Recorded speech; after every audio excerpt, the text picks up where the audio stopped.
that I die legend.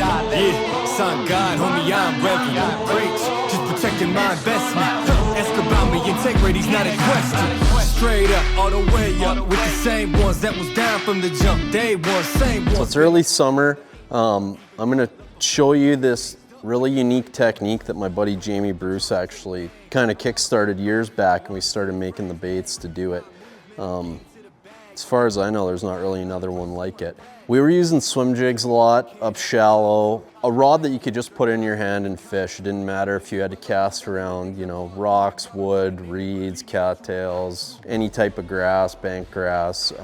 We needed a rod that went through everything. And up here, a lot of the reeds and the pads and stuff just get too thick. So we developed this bait called a clean jig, and we put a trailer on it. It becomes totally weedless. So it's like a swim, it's basically a 4x4 swim jig. Like, you could reel this thing through anything. And we fished on straight braid. It catches so many big fish up here, it's stupid. This is pretty much the only color I use, the sun perch. And I'm gonna show you guys a really cool little trick that hopefully we'll be doing before you have to buy them from now on. But until then, it'll go a long ways for you for not only the clean jig, but any jigs you're using. So you're gonna buy garden wire. This is the thinnest garden wire that I could get. I believe it was like 1.5 millimeter or something. So you're just gonna cut a piece of it off. Grab a clean jig. The big thing with the clean jig is you catch so many little pike and you're constantly ripping it, you know, through grass and stuff, that the skirt does pull down the collar. Brandon McMillan, basically the king of Lake Okeechobee, showed me this trick back in like 2011, I think. And I've kind of kept it under wraps, but I do it with almost all my jigs. So you take that garden wire,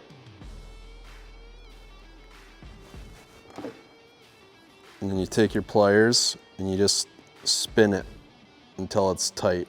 Just keep basically righty-tighty till it's so much faster than tying it. Like some guys tie theirs with thread. Not only is it faster, it's stronger, and you know, just cut it back, bend that little piece over.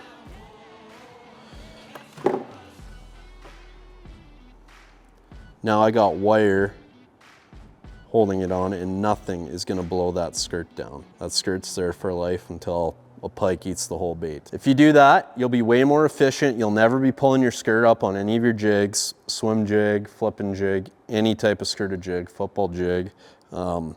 Real important for the clean jig. The clean jig, the skirt will blow off a lot. So hopefully we're making them that way in the future. We're trying our best to find a way to do it, and I think we're gonna be able to, but until then, garden wire, I think this thing was a couple bucks. Like, it's not much. I've had this for 10 years too, and you can see how much I have left. It's not like you go through it. Buy yourself a spool. Great little winter tinkering job, and it'll help you out a lot. Back to the clean jig. For me, I never throw this bait on fluorocarbon, for the sole purpose is if I'm throwing a swim jig on fluorocarbon, I'm using a different jig. This jig is going places the other ones don't belong, and you know, trying to get those fish that no one else is fishing for. I'm going to Lake Despair tomorrow. I don't know when this is gonna air, but this will be a bait that's on my deck, and you know, some of the more communal spots I'll get to fish around and put a bait in a lot of those like sketchier places where guys aren't fishing in the same area, pick off a couple of those fish.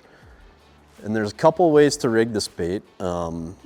You know, you could put a swim bait on there, which I do a lot, or you could put a craw style bait, which I've been using the cleanup craw pretty much all spring, and I think I've been getting more bites. I used to use a swim bait on it, and it does snake through the grass really good, but I think the cleanup craw, what it's actually doing is it's making the bait slow down a bit and putting a lot more movement in the bait. So especially on those dark days, it's really, really helping. Like I said before, 30-pound Suffix. This is a new G Loomis GLX rod. Rods, I'm pretty much always going to use a medium heavy on this.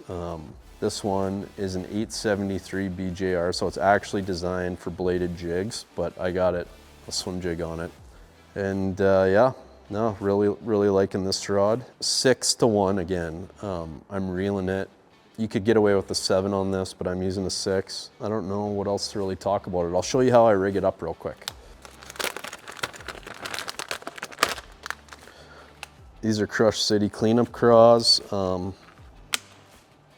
know, again, like every bait, they just made it a little bit different than the rest. Pull it apart. See, the big thing with the clean jig is we put that little lead keeper on there to hold your bait. Goes a long ways. Very simple. Just take a little bite out of it.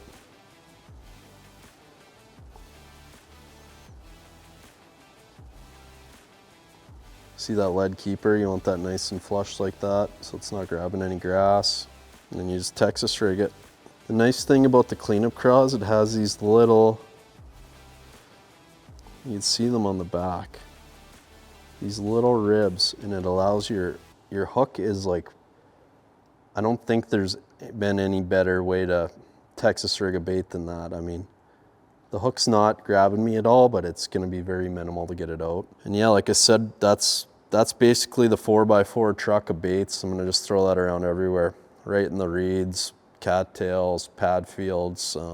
Great do-all bait. It's a bait you could just put in your hand and you could catch, you know, largemouth, big bonus, smallmouth up shallow, and it's going on the deck for tomorrow.